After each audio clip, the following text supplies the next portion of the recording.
ഒറ്റപ്പെടലും കഠിനമായ സങ്കടങ്ങളും കാരണം നിങ്ങളുടെ പ്രാർത്ഥനകൾക്ക് മറുപടി ലഭിക്കുന്നില്ലെന്ന് തോന്നി അസ്വസ്ഥതയിലാണോ പ്രിയ സഹോദര സഹോദരി നിങ്ങളിപ്പോൾ ജീവിക്കുന്നത്?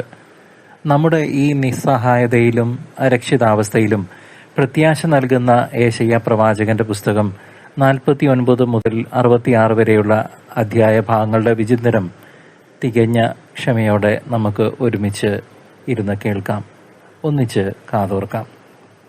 അധ്യായങ്ങൾ 49 മുതൽ 51 വരെയുള്ള ഭാഗങ്ങളുടെ വിചിന്തനം. കർത്താവിന്റെ ദാസന്റെ വിളിയിലൂടെയും സിയോന്റെ ആശ്വാസത്തിലൂടെയും ദൈവം തന്റെ ജനത്തെ തിരികെ വിളിക്കുന്നതാണ് ഈ ഭാഗത്ത് നാം കാണുന്നത്. ഇസ്രായേലിന്റെ വിമോചനം ഒരു പ്രകാശമായി ലോകമെങ്ങും പരക്കുമെന്ന വലിയ വാഗ്ദാനം പ്രവാചകൻ ഇവിടെ ജനങ്ങൾക്ക് നൽകുന്നു. മരുഭൂമിയെ ഏദൻ തോട്ടം പോലെ ആക്കി മാറ്റുന്ന ദൈവത്തിന്റെ അനന്തമായ കരുണയെക്കുറിച്ച് ഈ അധ്യായങ്ങൾ വളരെ വ്യക്തമായി വിവരിക്കുന്നുണ്ട്. കർത്താവിന്റെ വചനം ശ്രവിക്കുന്നവർ ഭയപ്പെടേണ്ടതില്ലെന്നും അവിടുത്തെ നീതി ശാശ്വതമാണെന്നും വചനം നമ്മെ ഓർമ്മിപ്പിക്കുന്നു. പീഡിതർക്ക് ആശ്വാസവും തടവുകാർക്ക് മോചനവും പ്രഖ്യാപിച്ചുകൊണ്ട് ദൈവത്തിന്റെ കരങ്ങൾ നമ്മെ ശക്തമായി താങ്ങി നിർത്തുന്നു. കഷ്ടപ്പാടുകളുടെ മധ്യത്തിലും ദൈവത്തിന്റെ വിശ്വസ്തതയെ മുറുകെ പിടിക്കാൻ ഈ വചനങ്ങൾ നമ്മെ ഓരോരുത്തരെയും ഈ തരുണത്തിൽ ആഹ്വാനം ചെയ്യുന്നു. അധ്യായങ്ങൾ 52 മുതൽ 54 വരെയുള്ള ഭാഗങ്ങളുടെ വിചിന്തനം. സിയോന്റെ മടക്കയാത്രയും കർത്താവിന്റെ പീഡിതനായ ദാസന്റെ സഹനങ്ങളുമാണ് ഈ അധ്യായങ്ങളിലെ പ്രധാനപ്പെട്ട പ്രതിപാദ്യ വിഷയം. നമ്മുടെ അതിക്രമങ്ങൾക്ക് വേണ്ടി മുറിവേൽപ്പിക്കപ്പെട്ട ആ ദൈവദാസന്റെ സഹനത്തിലൂടെയാണ് നമുക്ക് യഥാർത്ഥ സൗഖ്യം ലഭിച്ചതെന്ന് വചനം സാക്ഷ്യപ്പെടുത്തുന്നു. ഉപേക്ഷിക്കപ്പെട്ടവളെ പോലെ കഴിഞ്ഞിരുന്ന സിയോനോട് കർത്താവ് തന്റെ ശാശ്വതമായ കാരുണ്യം വീണ്ടും പ്രഖ്യാപിക്കുകയാണ്. മലകൾ മാറിപ്പോയാലും കർത്താവിന്റെ ഉടമ്പടി തകരുകയില്ലെന്ന ഉറപ്പ് അവിടുന്ന് തന്റെ ജനത്തിന് നൽകുന്നുണ്ട്. ജനത്തിന്റെ അപമാനവും സങ്കടങ്ങളും മാറ്റി അവരെ മഹത്വത്തിലേക്ക് നയിക്കുന്ന ദൈവസ്നേഹം ഇവിടെ വെളിപ്പെടുന്നു. രക്ഷയുടെ ഈ സന്തോഷ വാർത്ത സകല ജനപദങ്ങളും കാണും എന്ന വലിയ പ്രത്യാശയാണ് ഈ ഭാഗം നൽകുന്നത്. അധ്യായങ്ങൾ 55 മുതൽ 57 വരെയുള്ള വിചിന്തനം.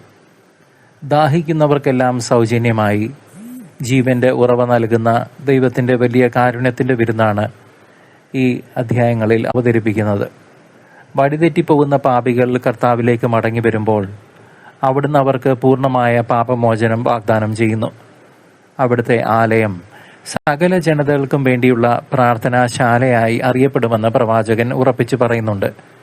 ഹൃദയ പരമാർത്ഥതയില്ലാത്ത വ്യാജമായ ആരാധനകളെയും വിഗ്രഹാരാധനയെയും ദൈവം കഠിനമായി വെറുക്കുകയും ശാസിക്കുകയും ചെയ്യുന്നു. വിനീതരുടെയും ഹൃദയം തകർന്നവരുടെയും കൂടെ വസിക്കുന്ന ദൈവത്തെയാണ് ഈ അധ്യായങ്ങളിൽ നാം ദർശിക്കുന്നത്. ദുഷ്ടർക്ക് സമാധാനമില്ലെന്നും എന്നാൽ കർത്താവിനെ അഭയം പ്രാപിക്കുന്നവർക്ക് ദേശം അവകാശമായി ലഭിക്കുമെന്നും പ്രവാചകൻ ഓർമ്മിപ്പിക്കുന്നു.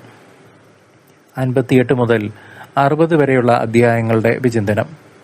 ബാഹ്യമായ അനുഷ്ഠാനങ്ങളെക്കാൾ ഉപരിയായി നീതിയും കാരുണ്യവും നിറഞ്ഞ യഥാർത്ഥ ഉപവാസമാണ് ദൈവത്തിന് പ്രസാദകരമെന്ന് വചനം വ്യക്തമാക്കുന്നു.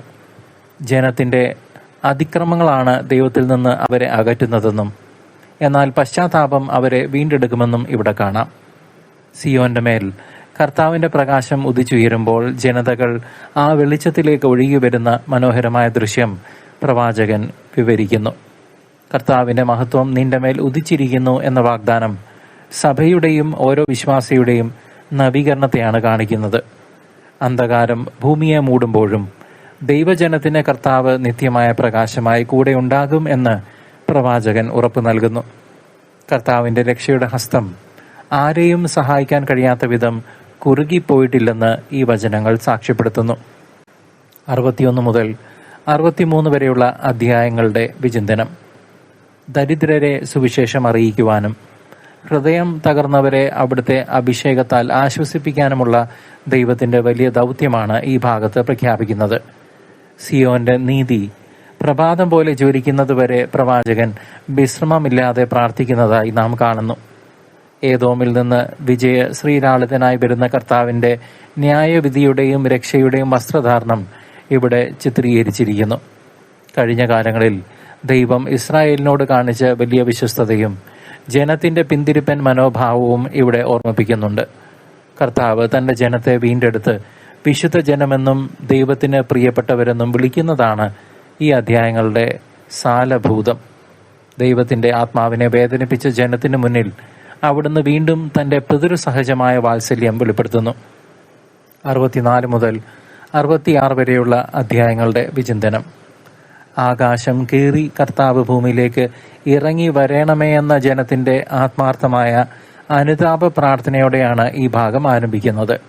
കർത്താവെ, അവിടുന്ന് ഞങ്ങളുടെ പിതാവും ഞങ്ങൾ അവിടുത്തെ കളിമണ്ണുമാണെന്ന പൂർണ്ണമായ സമർപ്പണം ജനങ്ങൾ ഇവിടെ നടത്തുന്നു.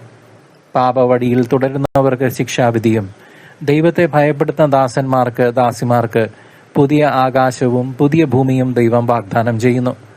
അമ്മ തന്റെ കുഞ്ഞിനെ ആശ്വസിപ്പിക്കുന്നത് പോലെ കർത്താവ് തന്റെ ജനത്തെ ജെറുസലേമിൽ ആശ്വസിപ്പിക്കുമെന്ന് വചനം പറയുന്നു. സകല ജനതകളും ദൈവത്തിന്റെ മഹത്വം കാണാൻ ഒരുമിച്ച് കൂടുന്ന അന്ത്യകാലത്തിന്റെ വലിയ ദർശനത്തോടെയാണ് പ്രവചനം അവസാനിക്കുന്നത്. കർത്താവിനെ ആരാധിക്കുന്നവർക്ക് ലഭിക്കുന്ന നിത്യമായ ആനന്ദവും അവിടുത്തെ തള്ളിക്കളയുന്നവരുടെ ഭീകരമായ നാശവും ഈ അധ്യായങ്ങൾ വ്യക്തമാക്കുന്നു. പ്രിയ ദൈവജനമേ, ഏശയ്യാ പ്രവാചകന്റെ പുസ്തകത്തിലെ 49 മുതൽ 66 വരെയുള്ള ഭാഗങ്ങൾ നിസ്സഹായതയിൽ നിന്ന് ദൈവിക പ്രത്യാശയിലേക്കുള്ള ജനത്തിന്റെ യാത്രയെയും അവിടുത്തെ കരുതലിനെയും വെളിപ്പെടുത്തുന്നു. ലൗകികമായ താൽക്കാലിക സന്തോഷങ്ങൾ നൽകുന്ന വ്യാജമായ ആശ്വാസങ്ങൾ ആത്മാവിനെ അസ്വസ്ഥമാക്കുമ്പോൾ ദൈവവചനത്തിന് മാത്രമേ ശാശ്വതമായ സമാധാനം നൽകാൻ കഴിയൂ. ഏശയ്യാ പ്രവാചകനിലൂടെ ദൈവം അരുളി ചെയ്ത പീഡിതനായ ദാസന്റെ വചനങ്ങൾ കർത്താവായ യേശുവിന്റെ രക്ഷാകര സഹനത്തിലും ഉത്ഥാനത്തിലും പൂർത്തിയായതായി ആദിമസഭ തിരിച്ചറിഞ്ഞു. നമ്മുടെ പാപങ്ങൾക്ക് പരിഹാരമായി ക്രൂശിതനായ കർത്താവിന്റെ അനന്തമായ സ്നേഹത്തെയും ലോകത്തെ വീണ്ടെടുത്ത അവിടുത്തെ ത്യാഗത്തെയും ഈ വചനങ്ങൾ സാക്ഷ്യപ്പെടുത്തുന്നു. പ്രവാചകൻ വാഗ്ദാനം ചെയ്യുന്ന ശുദ്ധീകരണവും ദൈവവിരുന്നും വിശുദ്ധ കുമ്പസാരത്തിലൂടെ ലഭിക്കുന്ന പാപമോചനത്തെയും വിശുദ്ധ കുർബാനയിൽ പങ്കുചേരുന്നതിനെയും സൂചിപ്പിക്കുന്നു. പാപഭാരങ്ങളിൽ നിന്ന് മോചിതരായി ജീവന്റെ മന്നയായ ഈശോയെ ബലിപീഠത്തിൽ നിന്ന് സ്വീകരിക്കുമ്പോൾ അവിടുത്തെ കൃപയിൽ വളർന്ന് നിത്യജീവന്റെ ഉറപ്പ് നമുക്കും ലഭിക്കുന്നു. പ്രിയ സഹോദരങ്ങളെ, ഏശയ്യാ പ്രവാചകൻ പ്രഖ്യാപിക്കുന്ന പുതിയ ആകാശവും പുതിയ ഭൂമിയും അന്ത്യവിധിയുടെയും ദൈവത്തെ മുഖാമുഖം ദർശിക്കുന്ന സ്വർഗീയ ആനന്ദത്തിന്റെയും ദർശനം നമുക്ക് നൽകുന്നു. ഈ ലോക ജീവിതത്തിനപ്പുറമുള്ള നിത്യതയെ ലക്ഷ്യം വെച്ച് ഭയഭക്തിയോടെയും വിശുദ്ധിയിലും ജീവിക്കാൻ ഈ തിരുവചന ഭാഗങ്ങൾ നമ്മെ നിരന്തരം ഓർമ്മിപ്പിക്കുന്നു. ഈ വചനചിന്തകൾ നമ്മുടെ ജീവിതത്തിന്റെ ഭാഗമായി മാറാൻ POC ബൈബിൾ കത്തോലിക്ക പതിപ്പെടുത്ത് ഈ അധ്യായങ്ങൾ വായിക്കണേ എന്ന് ഞാൻ നിങ്ങളെ ഓർമ്മിപ്പിക്കുന്നു. വചനം നേരിട്ട് വായിച്ച് ധ്യാനിക്കുമ്പോൾ മാത്രമേ ദൈവത്തിന്റെ സ്വരം വ്യക്തിപരമായി ശ്രവിക്കാൻ നിങ്ങൾക്കും എനിക്കും സാധിക്കുകയുള്ളൂ. വിശുദ്ധ ഗ്രന്ഥം പ്രതിദിനം വായിച്ച് അത് നമ്മുടെ ജീവിത ശൈലിയാക്കി മാറ്റാൻ നമുക്ക് ഭക്തിപൂർവ്വം പരിശ്രമിക്കാം. പിതാവിന്റെയും പുത്രന്റെയും പരിശുദ്ധാത്മാവിന്റെയും നാമത്തിൽ നിങ്ങൾ ഏവരും ദൈവത്തിന്റെ വലിയ അനുഗ്രഹത്താൽ നിറയപ്പെടട്ടെ, ഇപ്പോഴും എപ്പോഴും എന്നേക്കും. ആമേൻ. നാളെ വീണ്ടും നമുക്ക് ഒരുമിച്ച് കൂടാം, ദൈവ തിരുമനസ്സിന്റെ നാമത്തിൽ തന്നെ. അതുവരെ പ്രാർത്ഥിക്കാം, സ്നേഹിക്കാം, ഈശോയെ പങ്കുവയ്ക്കാം.